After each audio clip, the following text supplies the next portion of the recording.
नमस्कार साथियों, आपका हमारे चैनल ज्ञानशाला में स्वागत है।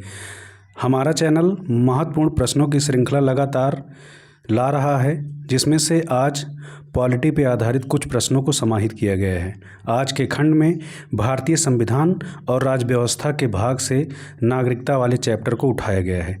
भारत के संविधान के भाग 2 में अनुच्छेद 5 से लेकर 11 तक नागरिकता का उल्लेख किया गया है, जिसमें जो अनुच्छेद 5 है वो संविधान लागू होने के समय की नागरिकता के बारे में बात करता है।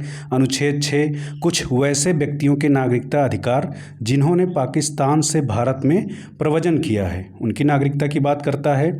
अनुच्छेद 7 पाकिस्तान के प्रव्रजित व्यक्तियों की नागरिकता के अधिकारों की बात करता है। वहीं पे अनुच्छेद 8 भारतीय मूल के वैसे लोगों के नागरिकता अधिकारों को जो भारत के बाहर निवास कर रहे हैं उनका उल्लेख करता है।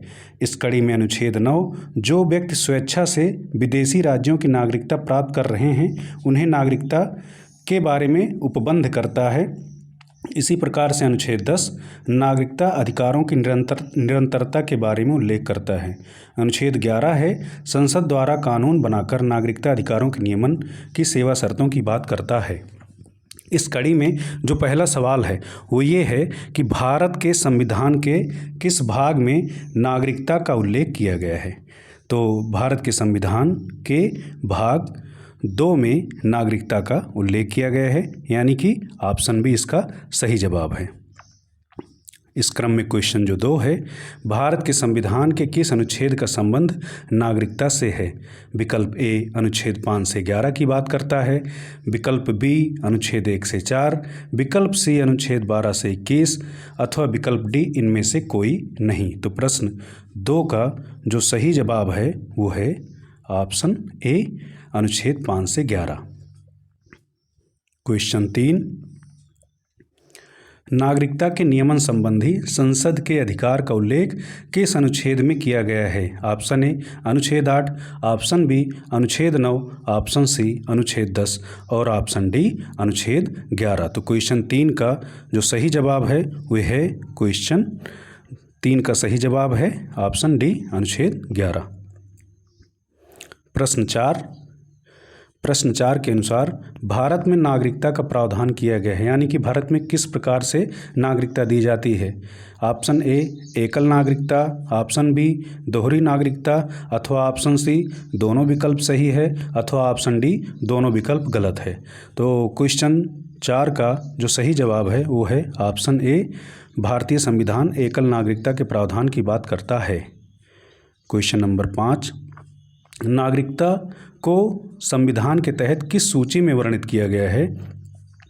ए समवर्ती सूची, बी राज्य सूची, सी संघ सूची अथवा डी अवशिष्ट सूची। जैसा कि आप जानते हैं समवर्ती सूची उस सूची को कहते हैं जिस विषयों पर राज्य और संघ दोनों कानून बना सकते हैं। राज्य सूची में वह विषय शामिल किए जाते हैं जिसमें सिर्फ राज्यों के विधानमंडल को कानून बनाने का अधिकार होता है, और संघ सूची में उन विषयों को समाविष्ट किया गया है जो संघ सरकार द्वारा कानून बनाने की व्यवस्था की बात करते हैं। तो प्रश्न 5 का जो सही जवाब है वो है ऑप्शन सी, यानी कि संघ सूची, यानी कि नागरिकता संघ सूची का विषय है। प्रश्न 6 भारत में नागरिकता का त्याग किया जा सकता है।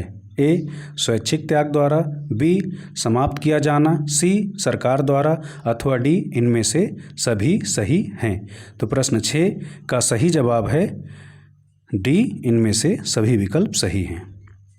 क्वेश्चन नंबर 7 निम्नलिखित में किन आधारों पर नागरिकता प्राप्त की जा सकती है।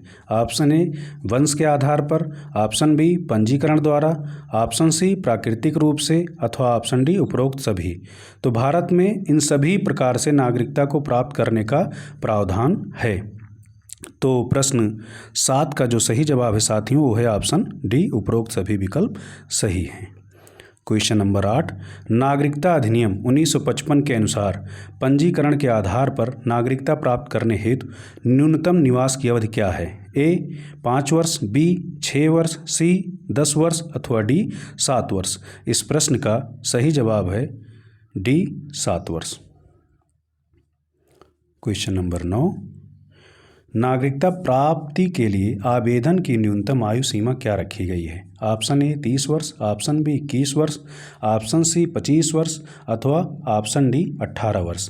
तो प्रश्न 9 का जो उत्तर है वो है ऑप्शन डी 18 वर्ष।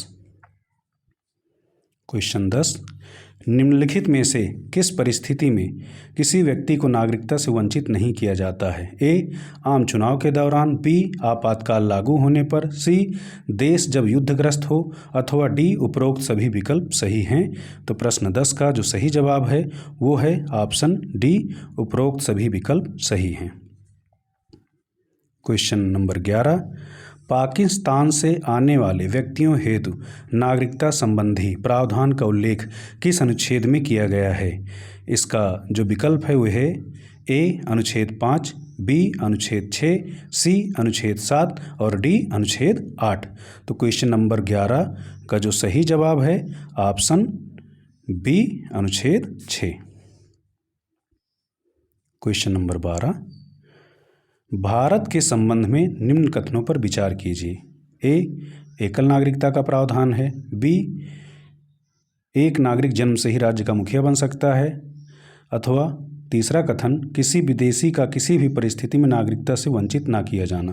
तो ये 3 कथन दिए गए हैं जो भारत के संबंध में नागरिकता से संबंधित हैं। तो इसमें जो सही विकल्प है ए केवल 1 है, अथवा बी केवल 2 है, सी 1 और दोनों कथन सत्य है, 1 और 3 दोनों कथन सत्य है, और डी 2 और 3 दोनों कथन सत्य है। इस प्रश्न का सही जवाब है ऑप्शन ए, केवल 1। क्वेश्चन नंबर 13, नागरिकता संबंधी शर्तों को निर्धारित करने वाला निकाय कौन सा है? ए, संसद, बी, राष्ट्रपति, सी, चुनाव आयोग, डी, विधानसभा। क्वेश्चन नंबर 13 का सही जवाब है ए, संसद। यानी कि नागरिकता संबंधी किसी भी प्रकार के कानून बनाने की शक्ति संसद में है, अर्थात यह संघ सूची का विषय है। क्वेश्चन नंबर 14, 9 जनवरी को प्रवासी भारतीय दिवस के रूप में मनाने हेतु संबंधित समिति है? ए, लोढ़ा समिति, बी, नाथूराम मिर्धा समिति, सी, एल.एम. सिंघवी समिति अथवा डी, इनमें से कोई नहीं। तो प्रश्न 14 का जो सही जवाब है वो है ऑप्शन सी, एल.एम. सिंघवी समिति। क्वेश्चन नंबर 15 और आखिरी सवाल, विदेशी भारतीय नागरिकता ओवरसीज सिटीजन्स ऑफ इंडिया के संबंध में कौन सा कथन सत्य है? ए, वर्ष 2005 में यह स्कीम शुरू की गई, बी, ओसीआई हेतु एल.एम. सिंघवी समिति ने सिफारिश की थी, सी, 9 जनवरी 2015 को भारत सरकार ने इस योजना को बंद कर दिया था, अथवा डी, ऑप्शन उपरोक्त सभी। तो इस प्रश्न का सही जवाब है डी, उपरोक्त दिए गए सभी कथन सत्य हैं। इसी प्रकार से हम विभिन्न विषयों पर प्रश्नों की श्रृंखला लगातार लाते रहेंगे। आप चैनल को सब्सक्राइब करिए, दोस्तों के साथ शेयर करिए ताकि आपकी परीक्षा को हम आसान बना सकें। धन्यवाद।